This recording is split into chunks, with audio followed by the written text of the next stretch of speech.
चला तर मंडळी, तोंडलीपासून अगदी मस्त असा चमचमीत बेत बनवणार आहोत।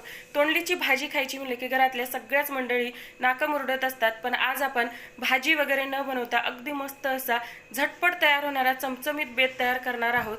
तर इथे मी पाव किलो तोंडली घेतलेले आहे। तर ह्या तोंडली ज्या आहेत ते आपल्याला स्वच्छ धुवून अशा पद्धतीने उभे पातळ चिरून घ्यायचे आहेत। तर यापासून मी 2 रेसिपी बनवलेल्या आहेत। तर आज मी तुम्हाला एक रेसिपी दाखवते, एक रेसिपी पुढच्या भागात दाखवते।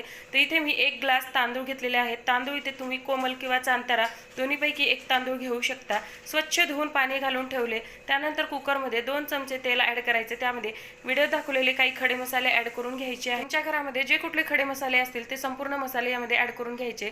त्यानंतर एक 4 ते 5 हिरव्या मिरच्या मधून कट करून घालायच्या आहेत। एक मोठ्या साईजचा कांदा इथे आपल्याला उभा पातळ चिरून घालायचा आहे। कांदा हलकासा परतून घेतला का 10 ते 12 कडीपत्त्याची पानं घालायची आहेत।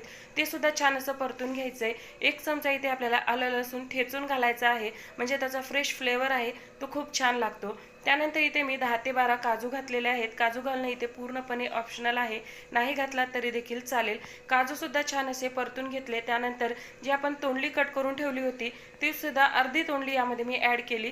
त्यानंतर तोंडली इथे मी 1 ते 2 मिनिटे परतून घेऊन यामध्ये एक मोठ्या साईजचा टोमॅटो बारीक चिरून घातलेला आहे। आता यामध्ये आपण 1 चमचा काळे तिखट, 1 चमचा धनेपूड, पाव चमचा हळद आणि 1 चमचा यामध्ये मी किचन किंग मसाला घातलेला आहे। याने फ्लेवर खूप छान येतो।